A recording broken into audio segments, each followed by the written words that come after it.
കാലാവധി അവസാനിക്കാൻ മാസങ്ങൾ മാത്രം ശേഷിക്കെ ഇഷ്ടക്കാരെ സ്ഥിരപ്പെടുത്താനുള്ള തിടുക്കപ്പെട്ട് പിണറായി സർക്കാരിന്റെ നീക്കം. മുഖ്യമന്ത്രിയുടെ സോഷ്യൽ മീഡിയ ടീമിലെ 12 പേരെ സ്ഥിരപ്പെടുത്താനാണ് തകൃതിയായ നീക്കം നടക്കുന്നത്. വലിയ ശമ്പള വർധനവോടുകൂടിയാണ് നിയമനം സ്ഥിരപ്പെടുത്താൻ തീരുമാനം ആകുന്നത് അല്ലെങ്കിൽ നീക്കം നടക്കുന്നത്.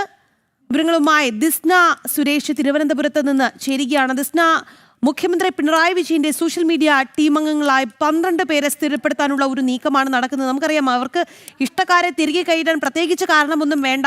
ഇനിയിപ്പോൾ സർക്കാരിന് വളരെ കുറച്ചു കാലമേ ഉള്ളൂ. അതിനുള്ളിൽ തന്നെ ഇഷ്ടക്കാർക്കൊക്കെ ഒരു കസേര ഉറപ്പിക്കാനുള്ള നീക്കമാണല്ലേ നടക്കുന്നത്?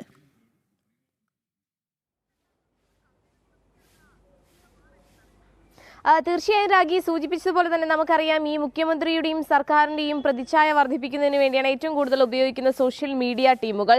2022 മെയ്യിലാണ് ഇത്തരത്തിൽ സോഷ്യൽ മീഡിയ ടീമിലേക്ക് നിയമനമുണ്ടായിരിക്കുന്നത്. 6 മാസത്തേക്ക് വലിയ ശമ്പളത്തോടു കൂടിയായിരുന്നു ഇവരെ നിയമിച്ചത് എന്നത് തന്നെയാണ് ഏറ്റവും എടുത്തു പറയേണ്ടത്. ആ ശമ്പളമൊക്കെ തന്നെയും വലിയ രീതിയിൽ വിവാദമുയർത്തിയിരുന്ന ഒരു സാഹചര്യം ഉണ്ടായിരുന്നു. ആ ശമ്പളക്കാരെ ഇപ്പോൾ സ്ഥിര നിയമനത്തിലേക്ക് മാറ്റുവാനുള്ള ഒരു ശ്രമത്തിലേക്കാണ് സർക്കാർ നീങ്ങുന്നത് എന്ന് തന്നെയാണ് നമുക്ക് മനസ്സിലാക്കാൻ സാധിക്കുന്നത്.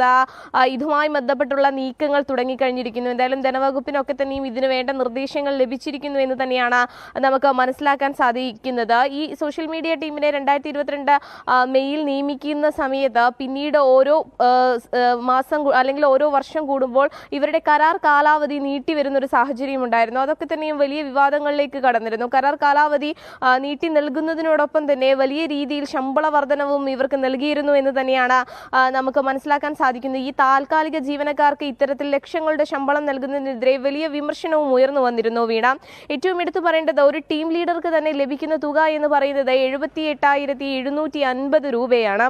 അതോടൊപ്പം തന്നെ കണ്ടന്റ് മാനേജർക്ക് 73,000, വെബ് അഡ്മിനിസ്ട്രേറ്റീവർക്ക് 68,000 രൂപ, അത്തരത്തിൽ സോഷ്യൽ മീഡിയ കോർഡിനേറ്റർക്ക് 68,250, അങ്ങനെ പോകുന്നു ഇവരുടെ ശമ്പള സ്കെയിൽ എന്നത് തന്നെയാണ്. ഒരു താൽക്കാലിക ജീവനക്കാർക്കാണ് ഇത്രയധികം ശമ്പള സ്കെയിൽ നൽകുന്നത് എന്നതും ഏറെ വിവാദത്തിന് വഴിവെച്ചിരിക്കുന്നു. എന്തായാലും ഇവരെ സ്ഥിരപ്പെടുത്താനുള്ള നീക്കത്തിലേക്ക് കടന്നിരിക്കുന്നു എന്ന് തന്നെയാണ് നമുക്ക് മനസ്സിലാക്കാൻ സാധിക്കുന്നത്. ഇനി എന്തായാലും കുറച്ച് നാളുകൾ മാത്രമേ ഭരണത്തിലുള്ളൂ. അതിനു മുൻപേ തന്നെ വിവിധ തസ്തികകളിലേക്ക് ഇവരെ നിയമിക്കുവാനുള്ള ഒരു ശ്രമത്തിലേക്കാണ് കടന്നിരിക്കുന്നത്. ഇതുമായി ബന്ധപ്പെട്ടുള്ള നീക്കങ്ങൾ നടക്കുന്നു എന്ന് തന്നെയാണ് മനസ്സിലാക്കാൻ സാധിക്കുന്നത്. നമുക്കറിയാം, ഇവരുടെ കാലാവധി വർദ്ധിപ്പിക്കുന്നതോടൊപ്പം തന്നെ ശമ്പള പരിഷ്കരണവും ഇവർക്ക് നൽകുന്നു എന്ന് തന്നെയാണ്. സാധാരണക്കാരായ ഉദ്യോഗാർത്ഥികളൊക്കെ തന്നെയും പുറത്ത് നിൽക്കുമ്പോഴാണ് ഇത്തരത്തിലൊരു സോഷ്യൽ മീഡിയ ടീമിന് വേണ്ടി വലിയ രീതിയിൽ പണം ചിലവഴിക്കുന്നത് എന്ന് തന്നെയാണ് നമുക്ക് മനസ്സിലാക്കാൻ സാധിക്കുന്നത്. എന്തായാലും സാമ്പത്തിക പ്രതിസന്ധി ഉണ്ട് എന്ന് പറയുമ്പോഴാണ് മുഖ്യമന്ത്രിയുടെ പ്രിയപ്പെട്ടവർക്ക് വേണ്ടി ഇത്തരത്തിൽ വൻ തോതിലുള്ള തുക ചെലവഴിക്കുന്നതും അതോടൊപ്പം തന്നെ കരാർ അടിസ്ഥാനത്തിലുള്ളവർക്ക് കരാർ